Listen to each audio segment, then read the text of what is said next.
Let's move on here on the right stand, ladies and gentlemen, and shift the focus to one of the issues that erupted. It was also a question posed by a Wall Street Journal journalist to the Prime Minister during his United States visit, where not only did he silence critics, but he also gave it back. He said that India is the mother of democracy and there is no space for discrimination in a democracy. If you deem India as a democracy, then this question itself, it's unfounded.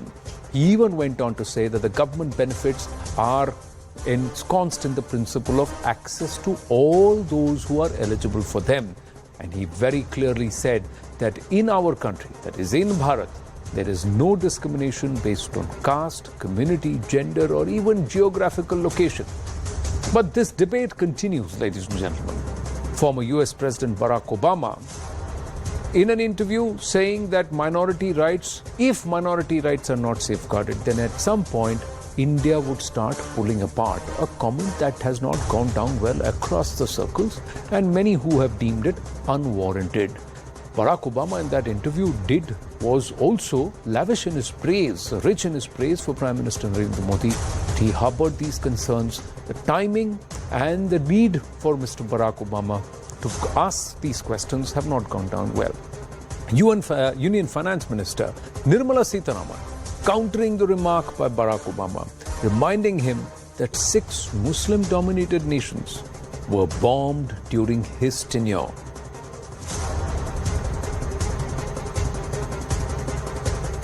जो कल मेरे बहुत ही आश्चर्यजनक हुई कि उसी समय जब माननीय प्रधानमंत्री जी यूएस में कैंपेन कर रहे हैं, उस समय कैंपेन मतलब भारत के विषय में सबके सामने विषय बोल रहे हैं, उस समय एक पूर्व राष्ट्रपति यूनाइटेड स्टेट्स का बयान दे रहे हैं भारत के मुस्लिम्स, जहां शायद 6 देशों के खिलाफ जहां मुस्लिम पॉपुलेशन डोमिनेंट है, बॉम्बिंग हुई उन्हीं के कारों में। सीरिया से लेकर के यमन के लेकर के सऊदी के लेकर के इराक के लेकर के बॉम्बिंग नहीं हुआ। मोर देन 28,000, मेरे पास इतना स्पष्ट डेटा नहीं है, 7 कंट्री के खिलाफ उसी समय झगड़ा, वॉर लाइक सिचुएशन डेवलप हुआ और more than 26,000 bombs were dropped. More than 26,000 bombs were dropped in Muslim-dominated countries during the tenure or regime of President Barack Obama itself. So somewhere Nirmala Sitharaman holding the mirror and saying, does it behove on you to lecture India? Now even former Commissioner of United States Commission on International Religious Freedom, Johnny Moore, hit out at Barack Obama's statement about minority rights in India, saying that President Obama should spend his energy complimenting India more than criticizing it. Moore hailed India as the most diverse country in human history and said diversity is India's strength. He also added that the US can learn a lot from India and that the ties between the two countries have been taken to a whole different hemisphere. The former president should spend his energy complimenting India more than criticizing India. India is the most diverse country in human history. It's not a perfect country, just like the United States is not a perfect country, but its diversity is its strength, and we should be complimenting the largest democracy in the world. Indian-American journalist Fareed Zakaria also slammed Barack Obama and said that lecturing Prime Minister Narendra Modi on human rights is not the best way for the Biden administration to deal with him and that it will backfire. In any event, lecturing Modi on human rights is not the best way for the Biden administration to deal with him. That would backfire, not only with him, but also with most Indians who would resent Western bullying.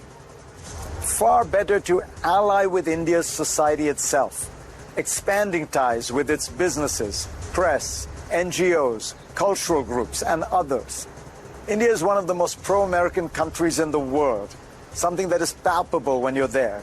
Companies, students, scholars, activists all want closer ties with America. This people-to-people alliance will inevitably strengthen the government-to-government relations between the two countries. But more important, I believe that an India that is more deeply connected to America will be a country that will naturally seek to perfect its democracy at home.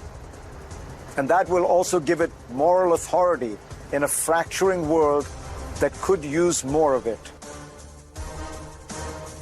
Joining us now is BJP leader, member of the National Executive of the Rashtriya Swayamsevak Sangh and also member of the Board of Governors of India Foundation, Ram Madhav ji. Ram Madhav ji, namaste and Jai Hind. My first question to you, how would you look back at Prime Minister Narendra Modi's state visit to the US and Egypt? Of course, the US visit has been described by many people as historic. It is historic. The relations between India and US have now reached the next level. I would put it that as an important regional power, India will now play an important role in the world affairs together with USA as a sort of an equal level player. And the kind of reception that Prime Minister got in USA, in Washington DC and New York is a testimony to the fact that even the US leadership acknowledges the fact that India as a big power in the Indo-Pacific region will be their important partner in taking forward the larger common objectives and common goals.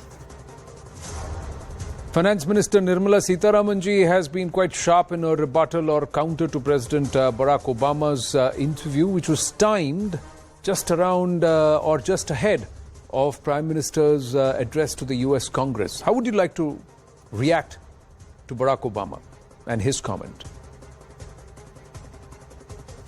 The statement coming out of President Obama and the timing of it, both were very unfortunate and definitely uncalled for. Media has its way of trying to drag even important and senior leaders of the stature and level of President Obama into such kind of situations. President Obama could have been much more careful, much more understanding about the actual ground realities of India, and he should have at least been very, very alert to the fact that an important bilateral visit was happening. I mean, even for you to express any such views, there are always issues of timing. What would be the right time that you choose for articulating any views? So, on all those questions, what Obama did was quite unfortunate, quite uncalled for, and India, and at the level of our Minister Nirmala Sitharaman, has registered its disappointment over Obama's intervention in this matter. Ram Madhav ji, a very interesting observation has been made. What the PM cannot say, the External Affairs Minister or the EAM says. What the EAM can't say, other senior ministers like the Finance Minister come out and say. So, managing this bilateral tightrope, yet giving it back, India seems to have perfected it. You see, some people say that what somebody in a democratic setup wanted to say, they used Obama to say those things. I mean, these are all interpretations that we all make in the media and intelligentsia circles.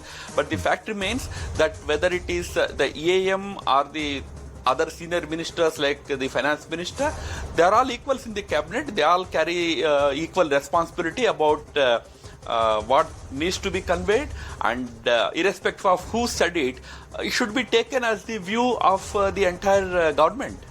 Well, Ram Madhav ji, just around the time in the US, there were those who were questioning Prime Minister's attitude, approach towards Muslims in India. Prime Minister then stops after embarking from the US. He heads straight to Egypt, which for many is considered leader of the Arab world. I'm given to understand you were in Israel around that time. Two nations whose equations have been quite frosty, but both now emerging as friends of Bharat. The Order of Nile also being conferred on the PM by Egypt. Prime Minister's Egypt visit was also equally significant as the visit to the US. We were in Cairo also, in Egypt also, just before Honorable Prime Minister went there. Our delegation visit happened for a bilateral dialogue Cairo with too, okay. Egypt and also with the WANA countries. WANA, okay. So we were there in Cairo also, we were not just there in Israel alone. Of course, after that we went to Israel also. And Prime Minister's visit to Egypt is significant in the sense that, over the last 7-8 years, India, generally speaking, and Prime Minister in particular, have invested heavily in cultivating the support and goodwill of the Arab world.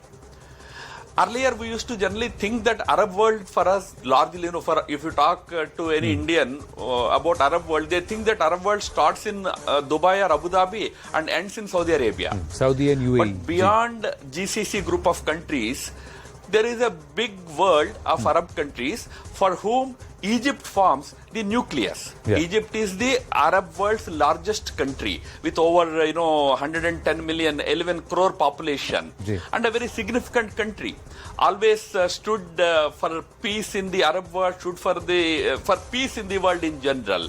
So over the years we have cultivated good relationship with Egypt also, and President of Egypt Al-Sisi was in India as chief guest at our Republic Day function this year. So naturally, Prime Minister's reciprocal visit, it's interesting, it happened in the same year. Generally, it doesn't happen that fast, but it happened so quickly. It shows that we from our side also attach a lot of importance to this relationship. As I said, apart from GCC countries, there is a group of Arab countries which we call as WANA, West Asia and North Africa. Egypt is in a way a nucleus or central point for all these WANA group of countries. So in that sense, this visit is very significant in mobilizing the support of entire Arab world. The Arab countries play a very important role in organizations like OIC, Organization for Islamic Cooperation. And in OIC, sometimes countries like Pakistan play a lot of mischief to promote anti-India sentiments among the Muslim world. And support of countries like Egypt, Saudi Arabia, UAE and other Arab world countries becomes very critical for India to dispel this wrong propaganda, undertaken by countries like Pakistan. In that sense, Egypt has always been a good friend of India. So we should not attach any less importance to Prime Minister's visit to Egypt than to that of USA. No, fair point made. And 56 nations within the OIC, Egypt has significant amount of clout. WANA, you said Egypt is situated in North Africa, but yes, is part of West Asia and seen as part of the Arab world. But Ram Madhav ji, is it significant only at the OIC level, or is it also building up to a 2/3 support for reforms within the UN?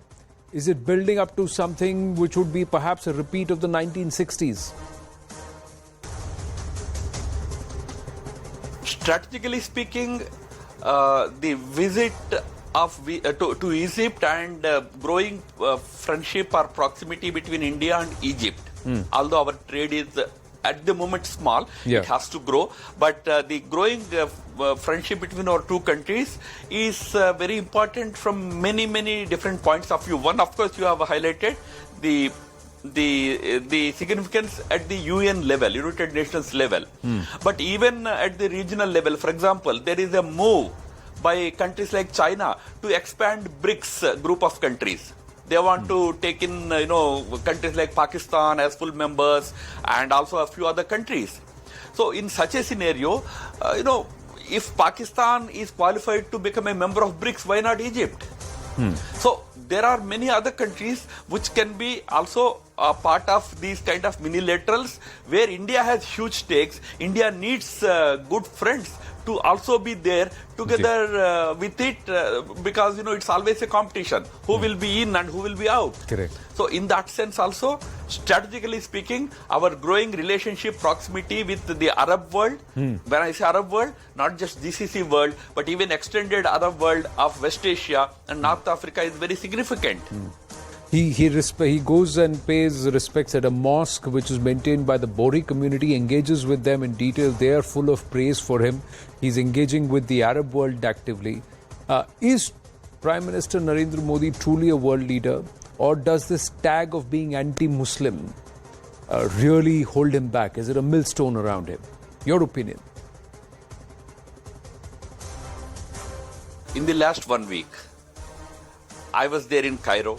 I had, of course, meetings with the leaders of the Egyptian political system, but also we met leaders from some of the neighboring countries like Sudan, like Lebanon, even the Palestine Authority. Then subsequently we were in Israel. We met with a number of leaders. On my way back, I stopped over at Amman in Jordan, met with the leaders there. Everywhere there is near consensus that Modi ji, Prime Minister Modi, has emerged as the voice of the, what we call as global South, or you call it as developing world. They all look up to him as their voice. They see in him a leader who can probably represent their interest, their voice on the global fora. So that way, Prime Minister Modi has huge respect, goodwill among leaders of all these countries. They happen to be countries with large Muslim populations, that's a different matter. But everybody looks up to him as a leader who can represent their interests on the world stage. Now, that is different from some people expressing concerns over what is happening to the religious minorities in India. Those concerns that we hear, of course, they are expressed not so harshly as a Wall Street journalist would ask probably in a press conference, but in a positive way, in a way to understand what is the reality. Sometimes those issues are raised in these countries, and we assure them that India, being such a big democracy, and the Muslim population in India especially is close to, it's as big as the population of the entire population of Pakistan. India's Muslims are so many in number. So the whole propaganda that a community is being discriminated against or oppressed, it's far from a reality. India is a big country. There could be some instances which can sometimes hog, lot of limelight and all, but that should not lead to a conclusion that probably there is discrimination happening in this country. Our democratic setup does not allow any such discrimination to happen, and this government is fully committed to the idea of Sabka Saath, Sabka Vikas. Our fight against radical elements within those communities will continue, but larger community interests will be fully safeguarded as part of our commitment to Sabka Saath, Sabka Vikas. This, when we convey, people understand, people appreciate. Do they? And let me ask you, Ram Madhav ji, is the Prime Minister trying to project India and also attract investments and attract international buy-in into the Make in India story at the cost of the core heart of India, that is the Kisan and the growers? Now, the opposition has raised a red flag on the Washington apples import duty being reduced by 20%. The opposition has also seen this as largely Kamarasana on Yoga Day, that's what they called it. It's all prachar.